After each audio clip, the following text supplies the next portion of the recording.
Thank you for continuing on the path to seeking the truth on this 10th anniversary of 9/11 and for inviting me to speak to you.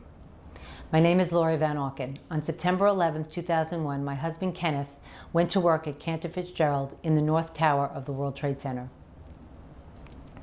Ken was on the 105th floor of Tower 1 when American Airlines Flight 11 hit his building.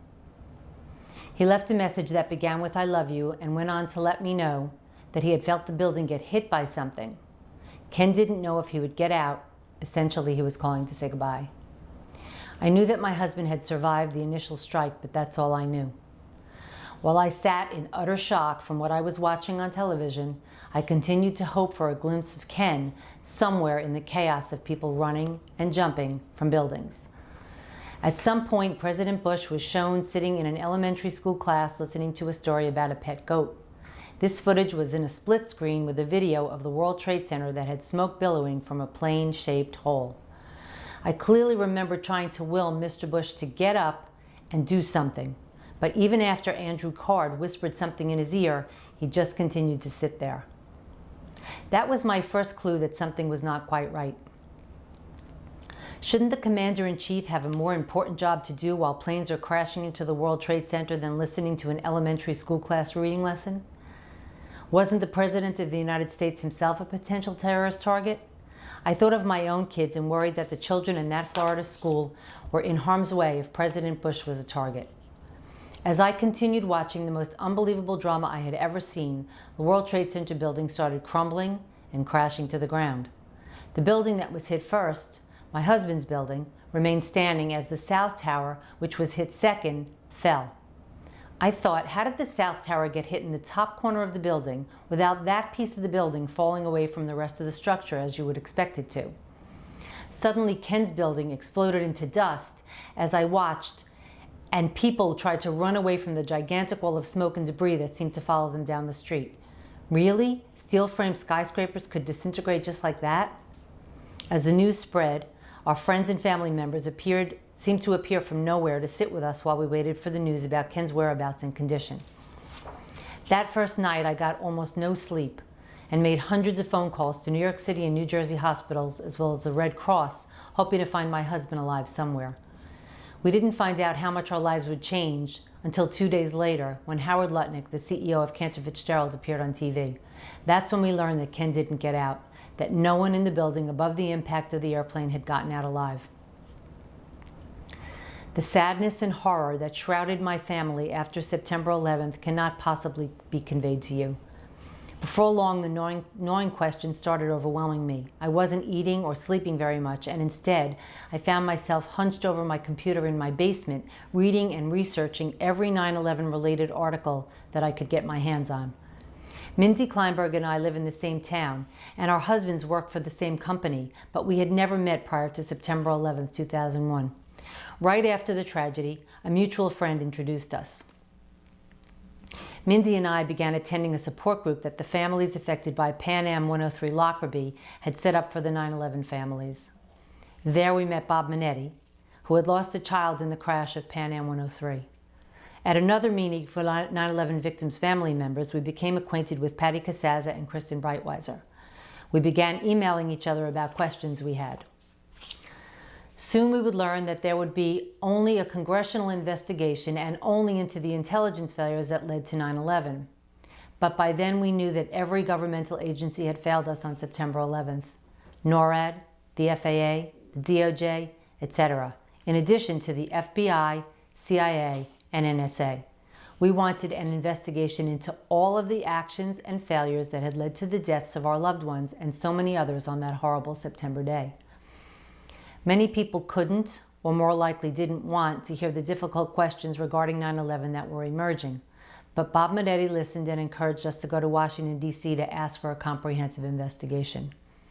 We learned that there was a stalled bill proposing a 9/11 commission and decided to go and see if we could light a fire under the lawmakers to push forward with the legislation for an inquiry. Asking for an investigation into 9/11 became a full-time job. The four of us planned a rally in Washington, D.C. for June 11, 2001, 9 months after 9/11, to garner support for our cause. When seeking meetings in Washington, you are asked for the name of your organization. Thus, the four of us, Mindy Kleinberg, Patty Casaza, Kristen Breitweiser, and I, became the September 11th advocates. Soon, other victims' family members from other states began referring to us as the Jersey Girls. Before long, the press picked it up as well. Gail Sheehy wrote an article about us called 4 9/11 Moms Battle Bush that told our story and brought public attention to our plight. The group of us that would later become the 12 members of the Family Steering Committee for the 9/11 Commission had now loosely formed. And we learned to split up in order to meet with as many senators and congressmen as we could on a given visit to Washington. As the final language for a bill that would give us the 9/11 Commission was almost agreed upon, we began to notice a lot of foot dragging. Vice President Dick Cheney had clearly been against having an inquiry from the start and was working behind the scenes to keep things from moving forward. Cheney was often seen on TV with some scary reason for why we couldn't have an investigation into 9/11. One time, while we were all together in Representative Porter Goss's office, Goss got a phone call from Cheney telling him to keep negotiating with us. Goss looked flustered by that phone call, and we were beginning to learn how Washington worked. We finally got fed up with the intense runaround that we were getting, with everyone blaming everyone else for the delay. We couldn't take it anymore and asked Senator Lieberman, Democrat of Connecticut, to organize a meeting with all of the involved parties in one room. And to our surprise, he obliged. During that gathering, it became painfully apparent to everyone that it was the Bush-Cheney White House that was causing the stalemate. As the meeting wore on, and it appeared once again that there wouldn't be an agreement to the terms, all of the 9/11 family members that were in attendance stood up in solidarity, saying that we would not leave without an agreement on the legislation. The press was outside waiting to hear about the outcome, and the White House knew it. That was a critical moment and a turning point for us. Finally, the House passed a version of our legislation for an independent investigation. When the Senate voted on their version of the 9/11 Commission bill, we were invited to Washington to witness the event. As the Senate voted on the 9/11 Commission legislation, we were there cheering. Then we learned about conference committees, where the two houses of Congress would mesh the versions of the legislation that each had voted on. We wanted 2 years for the investigation, but got only 18 months. Initially, only $3 million was allotted, compared with $50 million allotted to investigating the Challenger explosion. We wanted subpoena power for each commissioner, but with pressure from the Bush-Cheney White House, there was an agreement made that would allow subpoena power only if the chair and vice chair, or at least 6 commissioners, voted for it. This was a political body split between 5 Democrats and 5 Republicans. Getting 6 commissioners to agree to ask for a subpoena would have meant that one person had to jump over to the other side, which was highly unlikely. The commission legislation also gave guidance as to who would appoint the 9/11 commissioners. As per the legislation, President Bush got to choose who would head the commission. His first choice was Henry Kissinger. This news was getting some very negative press. Since Kissinger was informally known as the king of cover-ups, and we had fought long and hard for the creation of an independent investigation into the events of 9/11, this was unacceptable to most of us. Since Kissinger was tapped to head our commission, the Family Steering Committee asked to meet with him in his New York City office. A lot of research was done in preparation for that meeting, and we had learned that Kissinger and associates had some of the Bin Laden family members as their clients. Henry Kissinger didn't want to publicly reveal his client list, but we knew that all of the commissioners were required to do so. After some polite conversation, I felt compelled to ask him directly if he had any Saudi clients or any clients by the name of Bin Laden. After I asked my questions, he spilled his coffee and nearly fell off the couch. We'll never know exactly why, but the next day Kissinger resigned. President Bush then named Tom Kean, the former governor of New Jersey, as chairman of the 9/11 Commission, which was now taking shape. Various congressional leaders picked the balance of the commissioners. As we did our research, it became clear that all of the members that had been chosen for the commission had some conflict of interest. The first commission hearing was in March of 2003. Unbeknownst to us, our real work was just beginning. As watchdogs of the commission, the next 2 years of our lives were exhausting and exasperating as we battled the White House, Congress, the commission's executive director, Philip Zelikow, and at various times both with and against the 9/11 commissioners themselves on the various issues that arose. We fought along with the commissioners to get more money for the commission. to get an extension of time, to get access to important White House documents, and to get Condoleezza Rice to testify.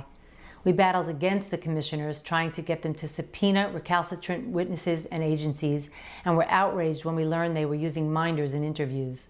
We tried in vain to get them to fire their conflict-laden executive director, Philip Zelikow, and fought against allowing Bush and Cheney to testify together in a void with no transcript and no press. We let them know when they fell short of asking hard-hitting questions. We went to every open hearing, hoping that the commissioners would ask tough questions. I can recall only a few instances during the 12 public hearings that we were actually pleased with the vigor of questioning. As executive staff director of the commission, Philip Zelikow really ran the show, deciding what topics would be covered at the hearings and who would be called to testify. After some cursory research, we found out that in 1995, he and Condoleezza Rice had co-authored a book called Germany Unified and Europe Transformed, a study in statecraft. They had worked together in the first Bush White House and had both been members of the second Bush's transition team in 2000-2001. As our intense monitoring of the 9/11 Commission continued, we found that there were even more insidious conflicts surrounding Dr. Zelikow. In his work for President Bush's Foreign Intelligence Advisory Board, the PFIAB, Zelikow helped write the plans for the Iraq War. The Family Steering Committee immediately put out a press release. Quote, "It is apparent that Dr. Zelikow should never have been permitted to be executive staff director of the Commission. As executive staff director, his job has been to steer the direction of the Commission's investigation, an investigation whose mandate includes understanding why the Bush administration failed to prioritize the al-Qaeda threat. It is abundantly clear that Zelikow's conflicts go beyond just the transition period." The press release went on to request Zelikow's resignation. The 9/11 families, or at least some of us, were hoping for a real investigation with scholars and experts in the appropriate fields and evidence to back up the work. We had wanted true independence from politics. We had fought so hard to get this commission and did not want someone who clearly had huge conflicts of interest to be running the investigation. But unfortunately, that's what we got. 10 years after the 9/11 attacks, the old questions still linger and new ones have arisen. A real investigation into 9/11 has never been done. This is incredible considering the direction that we have taken as a country. The passing of the Patriot Act, entering 2 wars, and our entire foreign policy has all been based on the official account of 9/11. The proper place for the 9/11 proceedings would be a courtroom with subpoena power, rules for swearing in witnesses, and established protocols for handling questioning, cross-examination, and evidence. And ultimately, one would hope, real accountability for the actions that led to the deaths of so many. I want to thank you all for taking the time to gather together on this 10th anniversary in order to explore the issues and continue asking the questions that have never been answered regarding the events of September 11, 2001.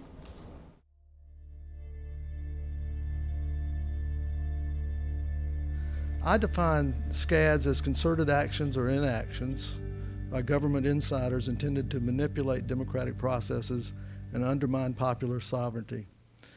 All I did was looked at Iran-Contra, Watergate, Flamegate, the manipulation of intelligence to get us into the Iraq War, and I said, what would we call this?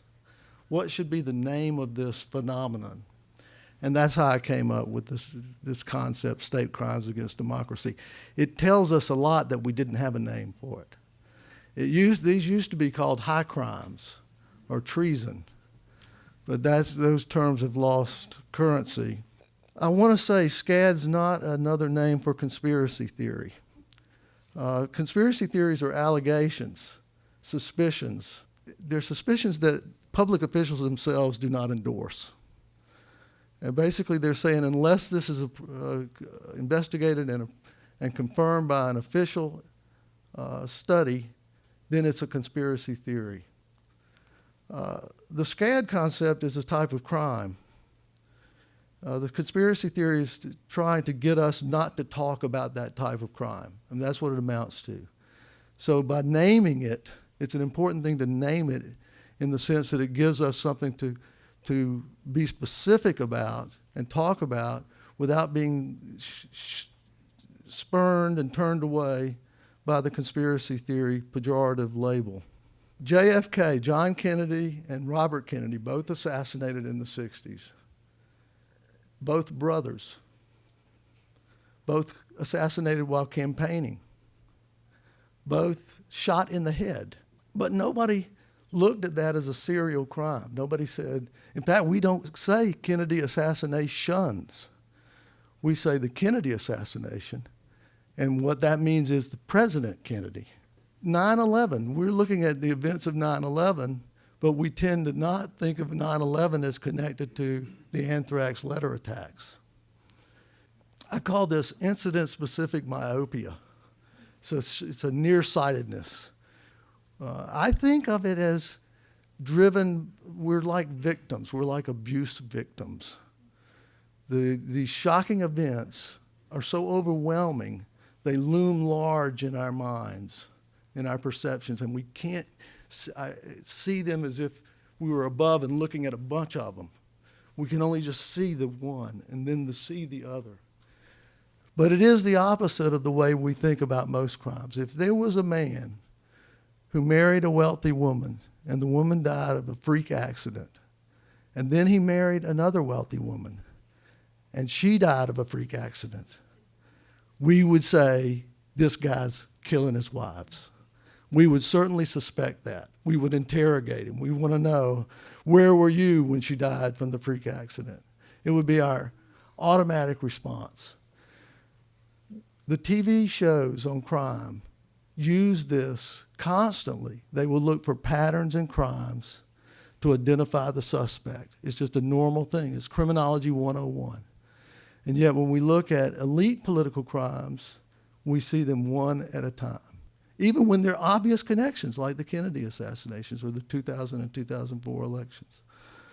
Why do we do that? Well, I mentioned part of it is the abuse syndrome. Part of it, there's just powerful norms that prevent us from suspecting it. The fact is the political class ostracizes anybody who says these things. The clearest example of these norms is the conspiracy theory label and how it operates. Now, what's so peculiar about the conspiracy theory label is it doesn't make any sense. Okay, the idea of conspiracy being an irrational belief, the idea in a conspiracy is a sound legal concept. We use it all the time. We prosecute gangsters in the United States for conspiring. Conspiracies happen. We know that. Iran-Contra, Watergate. So how can you have a concept that dismisses all conspiracies as improbable or impossible? It also doesn't make any sense. It's an unsubstantiated theory of its own. When people dismiss conspiracy theories, what they're doing is embracing a coincidence theory. They're assuming that all these things, yeah, they didn't catch the hijackers getting on the planes, and yeah, there was a group of elites who said we needed to have a new Pearl Harbor. And yeah, there were all these war games going on at the time. And yeah, the buildings fell down. All coincidental. All coincidences. So what's going on is you have an unsubstantiated theory that's being smuggled in with this pejorative term. And finally, it's based on a false premise, this idea that someone would talk. Hey, Americans know you can keep secrets. We kept the Manhattan Project secret. That had 100,000 people working on it.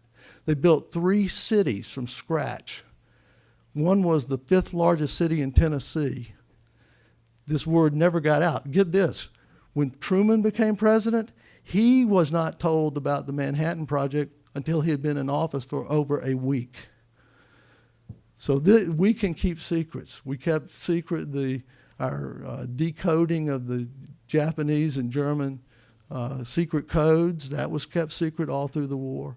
The idea that you can't keep secrets among large groups of people is just mistaken. All right, let's look at SCADs. I've got a list of 19 SCADs. These are political crimes and tragedies. Most are well documented. There are only a few that have been officially corroborated. Watergate, Iran-Contra, Flamegate. These SCADs, they're industrial level operations. If you look at Watergate, for example, this wasn't a couple of burglars. They had two people in the hotel across the street watching. They had one person to pick the locks. They had one person to photograph the documents. They had one person to wiretap the phones. They had a whole crew of people. And it was a highly organized operation. So the difficulty in convicting people on this is often they don't know what their role is. They know what they did, but they don't know where it fits in the larger scheme of things. If you look at these skills and tactics, they're skills and tactics of military and intelligence professionals. And actually, some other work I've done, if you look at the development of them, you'll see that they tend to correspond with what we're doing in the international sphere. So we have a series of assassinations in the 60s. Well, at the same time, we were assassinating leaders internationally. So my suspicion is that these tactics tend to migrate back in to our domestic affairs. If you look at Watergate, Iran-Contra, and Iraq-Gate, and just look at the trajectory of criminality, Watergate was basically a maniac, Nixon, wanting to get reelected. And he did implicate some other people and get them to go along with him, but they did reluctantly participated in that. He hired the plumbers because the FBI would not wiretap the news media. So you have people saying they won't go along. When you get to Iran-Contra, now you've got a part of the military and a big chunk of the CIA implicated. When you get to Iraq-Gate, now we're talking the Justice Department with the torture memos and the preemptive war memos. You're talking a big chunk of the military with its preemptive war, and the CIA, of course. So it's becoming much more pervasive. I think it's a frightening trend. Last thing I want to mention, some things about 9/11. It fits the SCAD pattern. I'm just listing some SCAD characteristics. Intersection of presidential politics and foreign policy. Obviously, the 2000 election had undercut the legitimacy of the Bush presidency, and that was turned around after 9/11. It furthered the war on terror. It involves military and intelligence skills with aviation and demolition. The crime scenes were investigated superficially with the no check for explosives in the debris. The photographic evidence, the Pentagon, all the closed-circuit TV videos were confiscated, and only one was released, which was of very poor quality. But there was also a set of photographs taken of 9/11, a helicopter flying above it. These photos did not come out until 2010. It took a Freedom of Information Act request through NIST to be able to get it, and they were really shocking because they showed so much dust and this kind of patterning that looks like explosives. There's a name for it, pyroclastic pattern. There's something peculiar about this label, 9/11. Now, this would have been a top priority for people. If somebody inside the government arranged this, they would want it to be framed in a certain way and would have been thinking about this. So I don't think this is out of the range of possibility. If it's a planted meme, it may have the characteristics of the conspiracy theory meme, which was empty. It's vague, but it's emotionally charged. It's a conveyance of emotion, and it's foreign to the culture. If we look at 9/11, it's emotionally charged. It's connected to the emergency phone number 911. I mean, that itself is very suspicious. And I think that that's the connection that if this was designed, was intended to do, and that it may have been time to be on that date to have that connection. 9/11 deviates from our naming conventions. We don't name holidays and events, frightening events, by the date. The only date I can think of that we have in America for a special date is July the 4th. But even that is Independence Day. Normally, we would name where the event happened, so Pearl Harbor, 3 Mile Island, or how it was done. So the anthrax letter attacks, for example, if we use that way of naming, we would call 9/11 the hijacked airplane attacks. The problem with using 9/11 is it elevates the historical significance of the event. There's before 9/11 and there's after. And it immediately conveys this way of thinking. These are the kind of sciences I think we should try to expand. I've given you examples of them.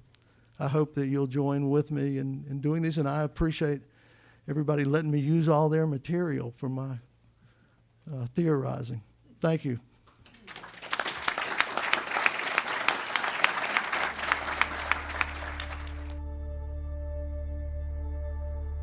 In this presentation, I will speak of anomalies in the 9/11 Commission report.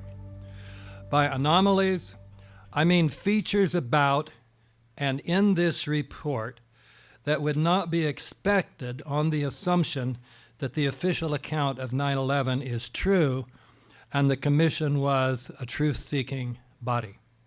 After the 9/11 attacks, one might have expected the U.S. Senate to have had an investigation or hearings analogous to the Senate's Watergate hearings to determine who was responsible for the attacks.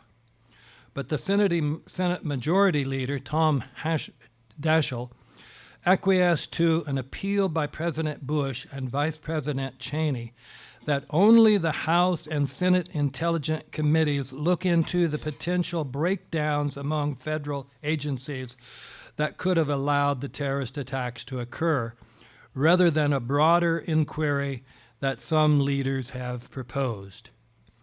Bush and Cheney made this request, they said, because a broader inquiry would take sources and personnel away from the war on terror. So the resulting joint inquiry, authorized in February 2002, did not inquire as to who was responsible for the attacks, but simply presupposed the truth of the claims made by the Bush-Cheney administration. There were continuing signs that the Bush administration did not want the truth about 9/11 to be discussed. I will cite 5 pieces of evidence. First, Bush appointed Henry Kissinger to head the 9/11 Commission, leading the New York Times to ask whether this was not a clever maneuver by the White House to contain an investigation it long opposed. When Kissinger had to resign because he refused to name his clients, Bush appointed former New Jersey Governor Thomas Kean, who had no experience with Washington and national issues, and Representative Lee Hamilton, who had previously served as a Democrat covering up a Republican crime, and who had become friends with Cheney. The Bush White House also managed to get Philip Zelikow, a close friend of Condoleezza Rice, appointed as the executive director. 3, Bush promised only $3 million for the commission, whereas Ken Starr's investigation of President Clinton's affair with Monica Lewinsky had cost almost $30 million. In March of 2003, the commission asked for an additional $11 million, but the Bush administration turned the request down. Eventually, the commission was given $15 million. 5, having declared that the commission must finish its work by May 2004, the Bush administration delayed authority clearances for some of the commissioners. Commissioner Max Cleland said the White House wants to run out the clock here, with the result that the commission would not begin work until the middle of 2003, leaving it with less than a year to finish its work. The Bush administration later did allow for a few more months. In their preface to the 9/11 Commission report, Kean and Hamilton said that the commission sought to provide the fullest possible account of the events surrounding 9/11. In truth, the report provided was a fairly complete report of all the events surrounding 9/11 that could be used to support the official account of the 9/11 attacks. Evidence that some of the alleged hijackers, including Waleed al-Shiri, said to have been on American Flight 11, which supposedly struck the World Trade Center's North Tower, were still alive after 9/11. The Associated Press reported that al-Shiri spoke on September 22nd to the U.S. Embassy in Morocco, explaining that he lived in Casablanca, working as a pilot for Royal Air Maroc. Defenders of the official account would later claim that this was a case of mistaken identity. But a 2001 BBC article entitled "Hijacked Suspect Alive in Morocco" made clear that the man of that name identified by the FBI as one of the hijackers was still alive. His photograph was released by the FBI and has been shown in newspapers and on television around the world. That same Mr. al-Shiri has turned up in Morocco, proving clearly that he was not a member of the suicide attack. He told Saudi journalists in Casablanca that he has now been investigated by the American authorities, who apologize for the misunderstanding. Nevertheless, the 9/11 Commission, writing as if none of this discussion occurred, endorsed the FBI's inclusion of al-Shiri with his photograph on the list of hijackers. The commission even said that al-Shiri was probably responsible for stabbing one of the flight attendants on American 11. The first page of the 9/11 Commission report says, among the air travelers on September 11 were Mohammed Atta and Abdul Aziz al-Omari, who arrived at the airport in Portland, Maine. Atta and Omari boarded a 6 a.m. flight from Portland to Boston's Logan International Airport. This story raises puzzling questions. Why was Atta in Portland the morning of the attacks? Atta was not only purportedly the ringleader of the hijackers, but also the one assigned to be the pilot for American 11 after it was taken over. If the commuter flight had been delayed for an hour, as my flight was yesterday, he would have been too late to make the connection to American 11, just as I missed my connection yesterday. Why would he have taken such a risk? Both the 9/11 Commission and the FBI admitted that they had no answer to this question. According to the official story, in any case, Atta was already in Boston on September 11th, but then took a rental car, a Nissan Altima, to South Portland, stayed overnight at the Comfort Inn, and then got to the jetport in time to catch the 6 a.m. flight to Boston. Although Atta caught the American 11 flight, his luggage did not make it. And after the attack on the North Tower, his luggage at the Boston airport was opened, which contained much evidence, including Atta's will, that seemed to prove that the attacks had been carried out by al-Qaeda, at least if one did not ask why Atta would have taken his will on a plane that he planned to crash into the World Trade Center. Stories in the mainstream press, including Newsweek and the San Francisco Chronicle, had reported that Mohammed Atta had engaged in behavior that undermined the portrayal of him as a devout Muslim, behavior such as gambling, drinking alcohol, and enjoying lap dances. These reports were even pointed out in a Wall Street Journal editorial entitled "Terrorist Stag Parties," which said, several of the hijackers, including reputed ringleader Mohammed Atta, spent $200 to $300 each on lap dances in the Pink Pony Strip Club. Moreover, investigative reporter Daniel Hopsicker reported that while Atta was in Florida, he used cocaine and lived with a stripper. The 9/11 Commission report, however, does not mention any of these reports. It instead portrays Atta as not only religious, but even fanatically so. According to Professor Dietmar Makuli of Hamburg, who had been Atta's thesis advisor supervisor in the 1990s. Atta's full name, like his father's, was Muhammad al-Amir Atta. And this young man was actually very religious. So much so that he prayed regularly, never touched alcohol, and would not even shake hands with a woman upon being introduced. Professor Macaulay said, "I would put my hand on the fire that this Muhammad al-Amir I know will never taste or touch alcohol." The Muhammad al-Amir Atta that the professor knew was also described by him as very small, being 1.62 meters in height, which means slightly under 5'4", whereas the American Atta has been described as 5'8" and even 5'10".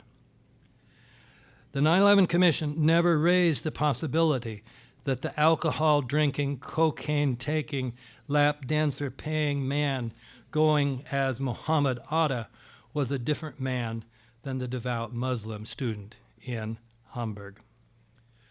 With regard to the official account of the Twin Towers, the Commission ignored all of the problems, such as how fire could have caused steel frame buildings to have collapsed, especially straight down, totally, and in virtual free fall, and also how ordinary building fires, even if ignited by jet fuel, could have caused steel to melt.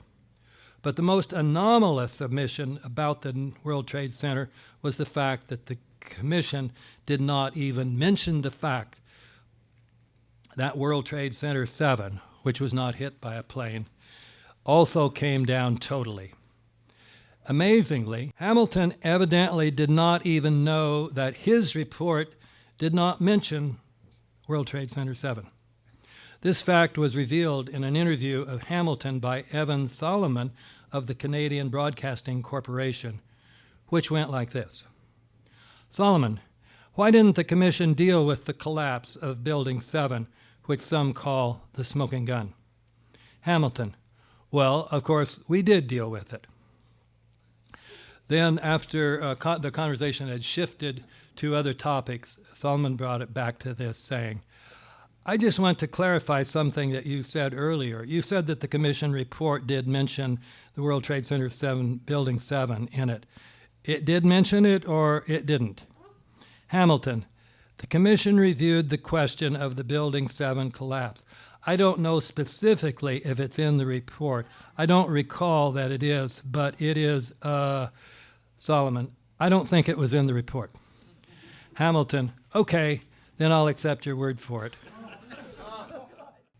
The 9/11 Commission also omitted the fact that the Project for the New American Century, many members of which had become key members in the Bush administration, published a document in late 2000 saying that a new Pearl Harbor would aid PNAC's goal of obtaining funding for a rapid technological transformation of the U.S. military. The report, headed by Zelikow, who had written NSA 2002, providing justification for attacking Iraq, omitted the fact that some key members of the Bush administration, including Donald Rumsfeld and his deputy Paul Wolfowitz, had been agitating for a war with Iraq for many years. It also omitted the notes of Rumsfeld's conversations on 9/11 showing that he was determined to use the attacks as a pretext for a war with Iraq. The Commission endorsed the claim of Donald Rumsfeld, the Secretary of Defense, that he was in his office talking with a CIA briefer during the 9/11 attacks until the Pentagon was hit. But the Commission failed to point out the contradictory account of counterterrorism coordinator Richard Clark, who said that Rumsfeld was in the Pentagon's video conference center participating in Clark's video conference. In fact, this is one of the most amazing things. Clark's book came out while the 9/11 Commission hearings were going. It became a national bestseller. Clark's book is never mentioned in the 9/11 Commission report. The commission also endorsed the claim of General Richard Myers, the acting chairman of the Joint Chiefs of Staff, that he was on Capitol Hill during the attacks that morning. But the commission failed to point out that the contradictory account by counterterrorism coordinator Richard Clark, according to whom Myers was in the Pentagon participating in Clark's video conference. Rather dramatic contradictions. Conclusions. The points in the first part of this paper provide reasons to suspect the 9/11 Commission report to be untrustworthy. The points in the second part provide illustrations of the fact that this Zelikow report is indeed untrustworthy. Thank you very much.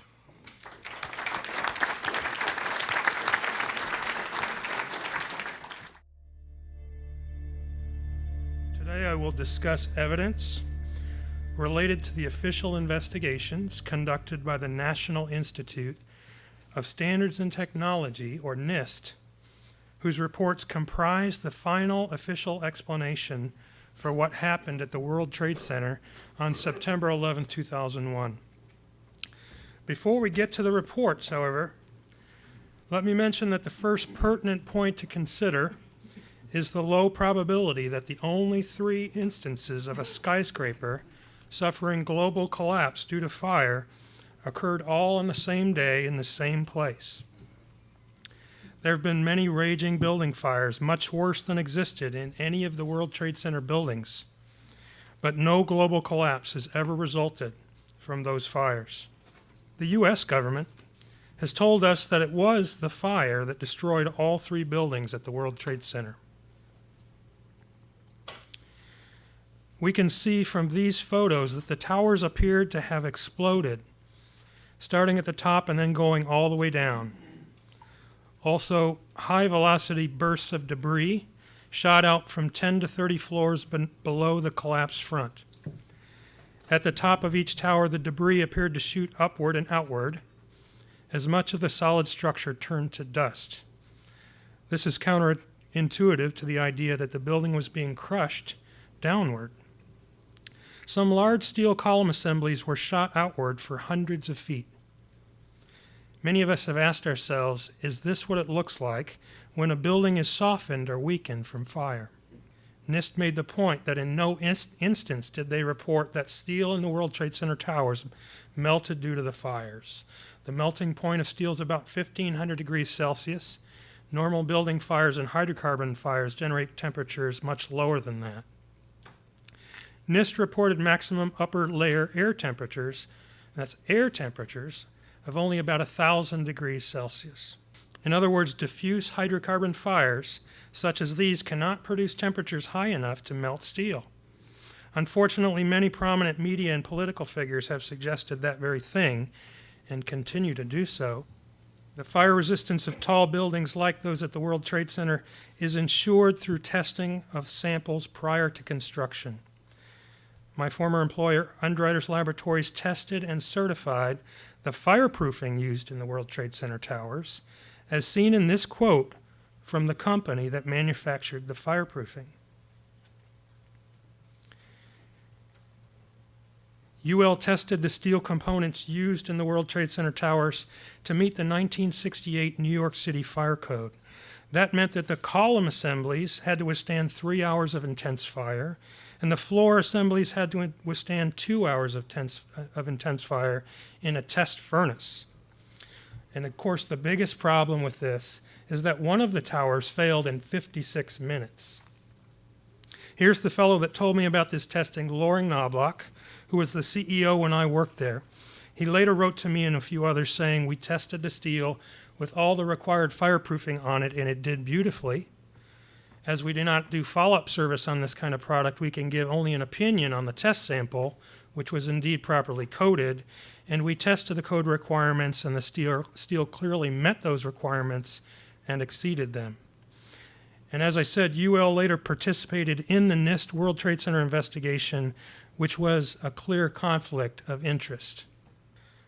A question NIST tried to answer was, how could the World Trade Center towers collapse in only 11 seconds and 9 seconds, speeds that approximate that of a ball dropped from a similar height in a vacuum? And we independent investigators agree that the buildings came down essentially in free fall, and this is an important starting point. This violates two fundamental laws of physics, one being the law of conservation of momentum, and another being the law of conservation of energy. The first law means that hundreds of thousands of tons of material in the cold lower section should have slowed the upper part of the building simply due to the mass of the lower section. The second law requires that deformation of the lower section would consume energy, slowing the fall even more. Another point of agreement among all parties is that the theory that was claimed to be the most probable root cause for many years, called the pancake theory, in which the floors pancake down upon each other, is no longer supported by NIST. It's really no longer supported by anyone. And since 2004, when my former company did test models of the floor assemblies, the pancake theory has no longer been viable. The NIST World Trade Center report is over 10,000 pages. It was originally published only for the towers in 2005, and like previous reports on the subject, it was focused only on the fire-induced collapse hypothesis. NIST made no real effort to examine the explosive demolition hypothesis. NIST's stated goals were to explain why and how World Trade Center buildings 1 and 2 collapsed after the initial impact of the aircraft, and why and how World Trade Center Building 7 collapsed. The scientific tests that NIST performed to reach its conclusions included tests to determine gas temperatures, tests to determine steel temperatures, tests to determine the possibility of floor failure, tests to determine the possibility of fireproofing loss. Unfortunately for NIST, none of the tests it performed supported its conclusions, as we will see. NIST therefore based its entire explanation on computer models. A summary of what NIST found was as follows. The aircraft severed columns, loads were redistributed, fireproofing was widely dislodged, high temperatures weakened columns and floors, floors began to sag, sagging floors pulled exterior columns inward, causing them to buckle. Instability spread around the entire building, and then they simply said global collapse ensued. We'll examine each of these steps. The first step in this sequence was that columns were severed. Again, it's agreed that the core columns were massive and over-designed, and the perimeter columns were made of super strong steel. But NIST now admits that 14 to 15% of the columns were severed in the World Trade Center towers. This is compared to original design claims published in the Engineering News Record when the buildings were first announced. They said that one could cut away all the first-story columns on one side of the building and part way from the corners of the perpendicular sides, and the building could still withstand design live loads and a 100-mile-per-hour wind from any direction. What that means, in essence, is that the towers could lose 25% of their columns, and they'd only lost 14 to 15%. The second step in this sequence was that the gravitational load was redistributed among the remaining columns. NIST said that loads on some columns were decreased, and on other columns they were increased up to 25%. Again, original design claims said that live loads on these perimeter columns can be increased more than 2,000% before failure occurs. The third very critical step in this sequence was that fireproofing was, quote, widely dislodged. NIST said the towers would not have collapsed under the combined effects of aircraft impact and the subsequent multi-floor fires if the insulation had not been widely dislodged or had been only minimally dislodged by airliner impact. As said before, the steel structure was covered with a spray-applied fireproofing material.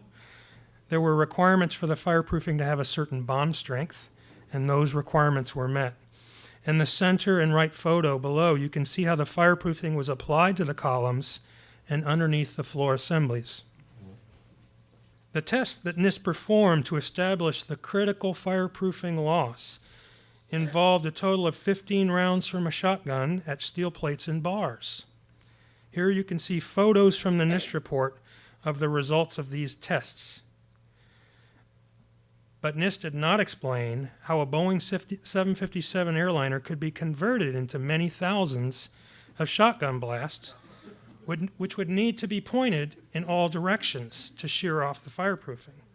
A real serious problem with this is NIST provided to us the energy requirements, and too much energy is required for this. Previous calculations by engineers at MIT had shown that all the kinetic energy available from the aircraft impact was consumed in breaking the columns, crushing the floors, destroying the aircraft. And NIST had tests that showed that 1 megajoule was required for every square meter of surface to shear off the fireproofing via this shotgun blast effect. That's more than 6,000 square meters of column, floor deck, and floor joist surface, according to the NIST report. That would be several times more than the entire kinetic energy available from the aircraft impact. The plane hit the building, fires rose up. NIST says the fires died down. Explosions do that. They consume the oxygen. And then over time, the fires rose up again and began migrating around the core of the building. It took a whole hour for that to happen, leaving 45 minutes of fire time at the south wall. Now, NIST claimed that the south wall then bowed inward from the fires there, but we might ask why the east and west walls, which had seen as much fire time, why they didn't show any bowing. My former company, UL, participated in the NIST investigation by conducting tests on models of World Trade Center floor assemblies to examine the floor response to fire. The result was that only very slight sagging occurred in the tests and no collapse. After 45 minutes in a high temperature furnace, all 4 test models sagged only about 3 inches in the middle, and the major joist parts did not sag at all. NIST's computer model turned this into 42 inches of sagging with the joist bending down severely. Here's a photo of one of those floor assemblies after the standard method ASTM E119 was performed. During this test, it was held in a furnace at a temperature over 1,000 degrees Celsius for a period of 2 hours. You can see the slight effect. The midsections of the assembly sagged a few inches, but the frame was not damaged and the floor held its load without failure. The weight loaded was twice as great as what was known to have existed in the World Trade Center. These experiments were performed on 4 separate floor models, all of which had less fireproofing than was known to have existed in the World Trade Center on September 11th. If the sagging had been severe, as in the computer model, what would have to happen to make the sagging floors create these dramatic pull-in forces as NIST requires? Sagging floors, for one thing, do not weigh any more than unsagged floors. But to defeat the original design claims, over 30 columns would have to be pulled in, and the floors were known to form this intense staggered grid with the columns, the way it was constructed. And the force required to pull a perimeter column inward within that grid and overcome that was far greater than what a sagging floor assembly could provide. Even within NIST computer models, the sagging and pulling effects that NIST explanation depends on were not seen. Not even for the most severe cases examined. Here are several quotes from the NIST report that make that fact clear. Sagging of floors in such a wide range over fire floors was not predicted by full floor model analysis. Locations and magnitudes of pull-in forces were not accurately simulated. Pull-in forces were applied in some locations where the full floor analyses did not predict the development of such behavior. NIST was simply not able to demonstrate this critical pull-in effect. Physical tests were not done, although that would have been decisive. The computer models did not indicate these forces either. And as a result, NIST made some fraudulent changes to the scenario. All the fireproofing was stripped off a large section of the computer modeled building and exaggerated temperatures were applied for twice as long as NIST had said occurred in the failure zones. That is, they applied exaggerated temperatures for 90 minutes instead of 45 minutes. But even then, the pull-in forces were not created in the computer. So NIST did something completely paradoxical. It disconnected the floors before applying an imaginary pull-in force. This is the opposite of science. This is not anywhere near science. No physical test done. The computer models did not give them the answer they want, so they do something completely fraudulent, which is exactly what they did. The final step of NIST's sequence for the towers was that instability caused by the perimeter columns pulling inward spread around the entire perimeter of the building. This would be necessary to explain the perfectly uniform fall. Again, no tests of any kind were performed to confirm this instability spread. And for several reasons, it does not appear to be realistic. The buildings fell at near free fall acceleration, so the instability would have to fit within that time frame. If we give it only half a second of the time, then this instability spread is moving at nearly twice the speed of sound. That's not realistic. It's not shown in the photos. So finally, for the towers, the NIST report is false because NIST did not explain why and how the buildings collapsed, and the investigation was deceptive and unscientific. NIST reported findings that were in direct contradiction to the physical testing performed. This is what I was fired from my job for stating. NIST omitted or distorted many important facts. Now I would like to examine the NIST report for World Trade Center Building 7, the third building that collapsed on 9/11. This building was 47 stories tall, was not hit by a plane, and yet at 5:20 in the afternoon on 9/11, it fell vertically and symmetrically in 6.5 seconds. After 7 years of waiting, NIST finally put out its official report on Building 7 in 2008. No one could have predicted the sequence of events that NIST says led to this building falling. It says that normal office fires caused fully fireproof steel beams to fail in one area of the building, and that's what led to this entire structure falling as it did into a neat rubble pile. If we were to accept this NIST World Trade Center Building 7 report, we would have to conclude that no tall buildings are safe from the possibility of total unexpected collapse due to office fires. The low probability hypothesis that FEMA described was that diesel fuel fires, driven by diesel fuel tanks located within the building, created intense fires that caused the collapse. And for years, NIST promoted that diesel fuel fires hypothesis as well, but NIST abandoned that hypothesis in its final report.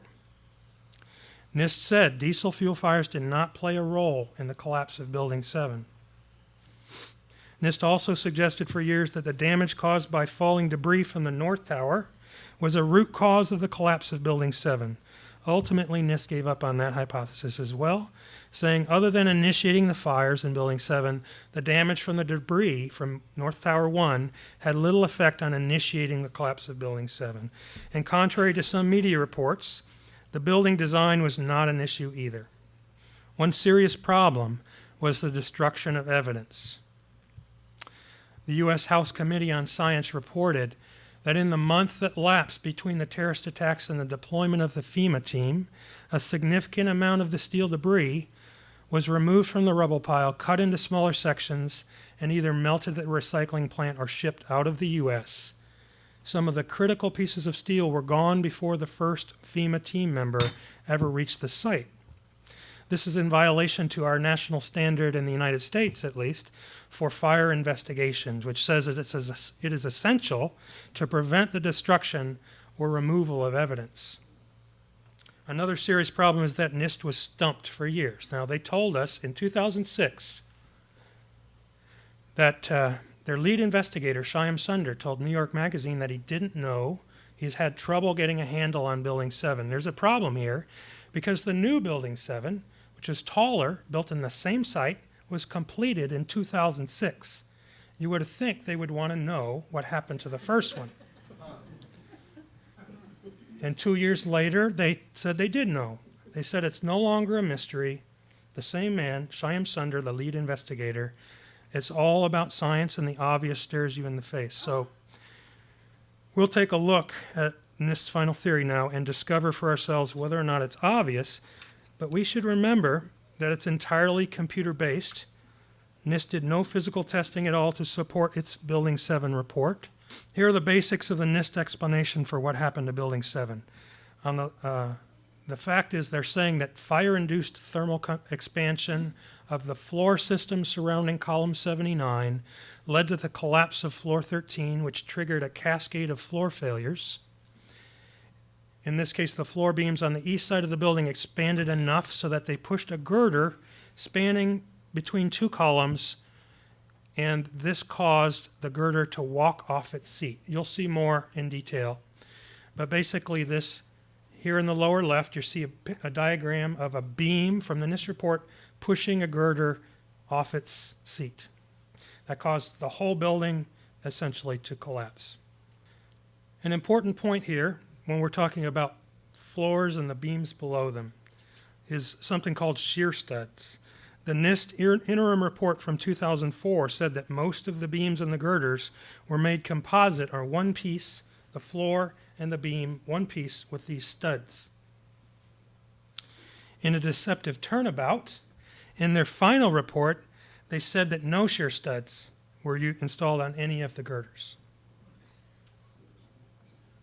Unfortunately for NIST, it's not just its own 2004 interim report that contradicted this vital aspect of the final theory. The presence of shear studs on all the girders was also described by John Salvarinas, the project manager for Building 7, from the company that supplied the steel components. This diagram from an academic paper that Salvarinas wrote in 1986 showed that there were 30 shear studs on that critical girder. And for the question about where column 79 is, it's right here. NIST claims that thermal expansion caused the breakage of over 100 bolts, high-strength bolts. The mechanism that NIST claims caused all this damage is called differential thermal expansion. This is when the expansion of the beam below is much greater than the expansion of the concrete's floor slab above it when they're both heated in a fire. Thermal expansion is not a new phenomenon, as NIST suggests, but has been a consideration throughout the history of structural design. You can see that point made here by two building professionals from Australia who wrote a response to NIST on its Building 7 report. These building professionals reported that they had actually done physical tests to see what thermal expansion would do to floor assemblies. These were just the kinds of tests that NIST should have done. Structural engineer Ron Brookman, a colleague of mine, made a FOIA request to NIST in 2009 asking for the calculations and analysis behind the claim of girder walk-off failures. NIST responded that the release of that information might jeopardize public safety. Because thermal expansion is a function of temperature, we need to know what temperature NIST says the beams reached so that we can estimate how much they expanded. This was a tricky question for NIST because at temperatures as high as 600 degrees Celsius, the steel will lose some strength and stiffness and therefore not be able to extend into the girder. At the same time, if the temperature is not high enough, there wouldn't be enough expansion of the beams. What NIST settled on was just in the area of the northeast corner of floor 12, the beam temperatures reached 400 degrees Celsius. On the lower part of this slide, you can see an example of just how tenuous NIST computer models were with respect to reality. NIST computer models had all the steel heating to extreme temperatures and all the bolts and other connections breaking within a matter of about 2 seconds. This is an example of how NIST computer modeling was not realistic. Once the temperature distribution for its theory was settled, NIST found a way to suggest that the differential thermal expansion could be possible, at least in the computer. They simply didn't heat the floor slab above. And this is what most scientists might call fraud. If you don't heat the floor slab, of course the beam's going to extend in differential expansion. Another thing NIST said was that there were 7-hour fires in Building 7, which gave the impression that the fires were very long and very hot. But early photographs did not show fires on floors 11 through 13, where NIST says the first failures occurred, until after 2 p.m. And the building fell less than 3.5 hours later. So there could not have been 7-hour fires in those areas. Underwriters Laboratories provided the fire resistance information for Building 7 as well. There were requirements for fire resistance of the columns and floor steel in Building 7, just as there is for any skyscraper. The requirements were that these steel components had to withstand 2 to 3 hours of intense fire in standard tests. Another problem that NIST did not explain is that the fires on floor 12 were completely burned out at least 30 minutes before the building fell, and it's well known that steel cools quickly after a source of heat is removed. At approximately 4 o'clock, NIST computer simulation shows raging fires across the north side windows of floor 12. The photo from the same time shows no fires in that area at all. There are significant problems with NIST's description of the collapse dynamics as well. One problem is that the computer model output does not match what we see in videos. As you can see here, NIST computer model suggests the building crumpled from the sides before falling. Another problem is that NIST has admitted that Building 7 fell at free fall acceleration for a period of time, and that simply cannot occur without the structure below being removed by some unexplained forces. So finally, I would just say again that NIST produced World Trade Center reports that are false. They did not explain why and how the buildings collapsed, and the investigations were deceptive and unscientific. NIST reported findings that were in direct contradiction to the physical testing performed. NIST omitted or distorted many important facts. They will not share the results with the public, and therefore, an important point here, these results cannot be independently verified as required in science. And NIST's explanations have not been taken seriously by the building construction community. So thank you.